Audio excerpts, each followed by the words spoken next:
When it comes to stories of conflict and dramatic change, few places in Boston can rival the South End. That's also one more reason to set the record straight. Our guest made his attempt with a new book published by Shawmut Peninsula Press. It's called Boston's South End, The Clash of Ideas in a Historic Neighborhood. We'd like to welcome the author and longtime South End resident, Russ Lopez. Thank you very much for being with us, Russ. Thanks. I want to start with a common notion of the South End here that, I grew up with the idea this is a neighborhood that was up and it went down, then it sort of came up again. And in your history, it's not nearly as simple as that.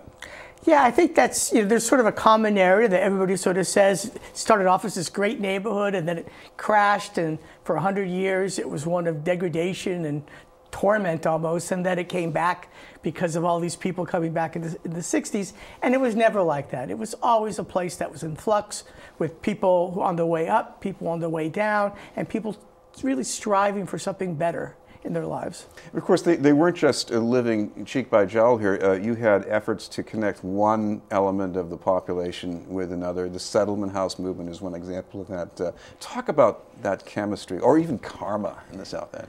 Well, one of the more interesting things to me about the settlement house is that some of them were started by these women from Wellesley College who came to the South End to teach immigrants how to be, conventional middle-class Americans. And they themselves were rejecting conventional middle-class life by not living at home, by living with other women, by having jobs that traditionally women didn't have. So I kind of like that disconnect between what they were trying to get the immigrants to do and what they themselves saw for their own lives.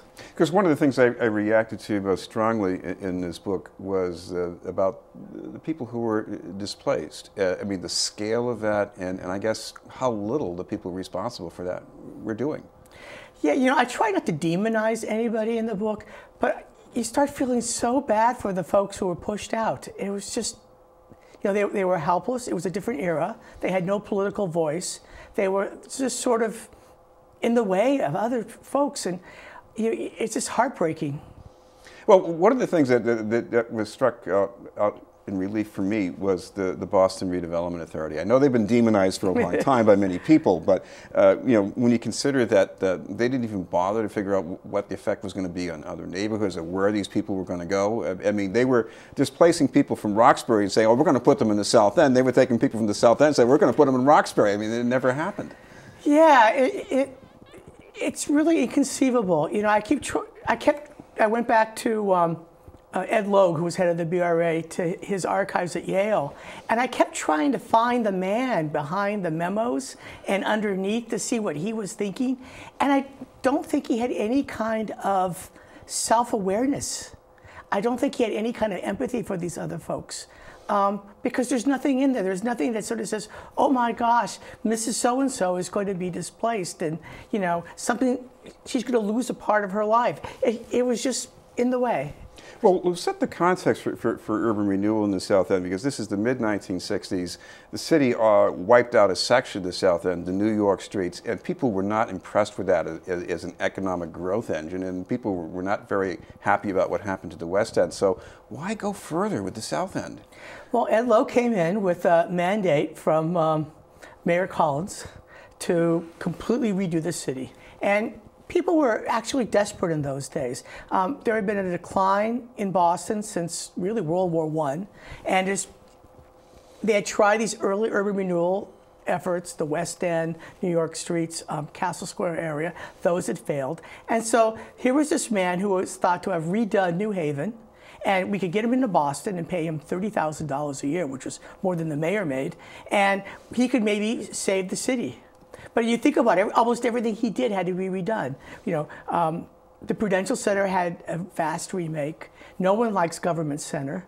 And the South End the original plan had to be kept being revised and challenged. So everything they tried in those days, the highways, the urban renewal clear cutting, all turned out to be wasted efforts in one sense, and a personal tragedy for thousands of people.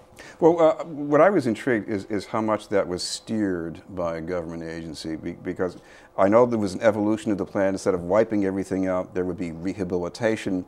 But you know, the rehabilitation formula was you had to have money to use it, and the people who lived in the neighborhood, you know, it did nothing for them. Yeah, ultimately, I describe in the book that he saved the buildings. You know, most of the south end of the row houses were preserved, but they got rid of the people, and they were just in the way. He had plans. I mean, there are two ways you can remake a neighborhood. One is you can improve the lives of the people who live there, and the other one is you can get more upscale people. And Logue and the city decided that it was the second way. Let's change the population. And it was elderly people, it was poor families, and they're the ones who sort of paid the price. And of course, there's a chapter on how part of the population said, no, we're not going to move.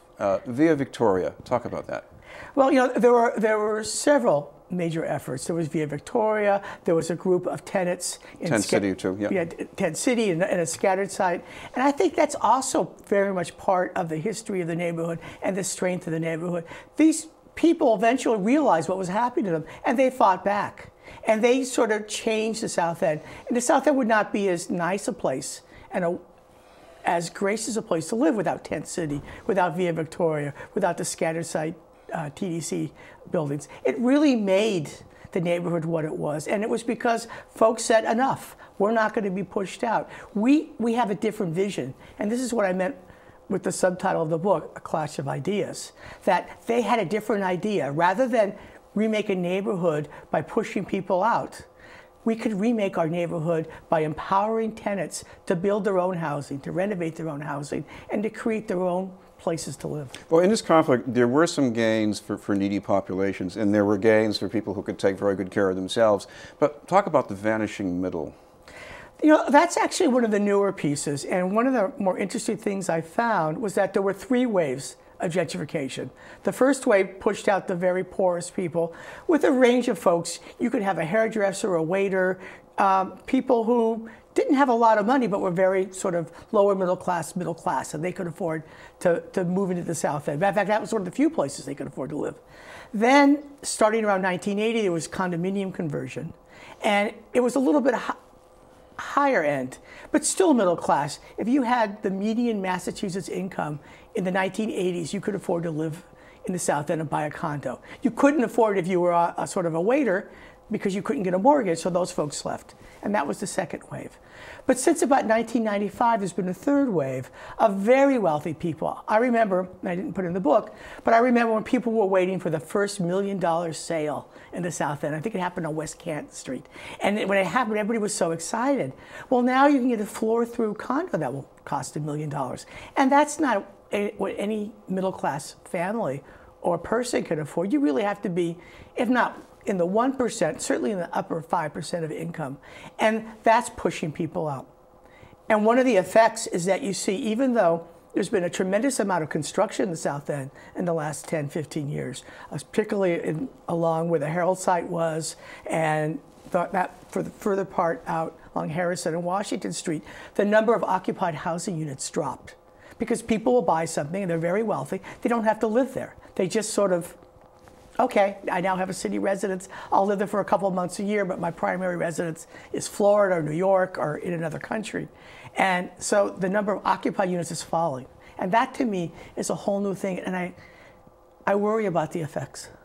Yeah, I mean, if you consider the things that made the South End a nice place, and yes, even a magnet for gentrification, that diversity, the cosmopolitan character, the creative stuff, isn't that a risk, even with all these people with money? Yeah, I really do worry, right? That to me is one of the two great threats to the neighborhood. One is this wave of ultra gentrification. The other one is climate change, because we're barely above sea level and the whole neighborhood could wash away. But by pulling out the middle, right, all the people who did things and took a risk, including people like, say, Alexander Graham Bell, who taught deaf people how to read lips and to speak. Well, he was perfecting his telephone system. He did that in the South End. An inventor like that couldn't do that today because they couldn't afford the rent. They couldn't make enough money to risk everything. And there'd be everything. no Mel King either. There'd be no Mel King. Yeah. There'd be no me. That's right. As you mentioned, people who want to find this book, what's the best place to look for it? Since there are no more bookstores, southendbookstore.com. Great. Thank you very much for being with us. Thank you. Russ Lopez, and we'll have more news in just a moment.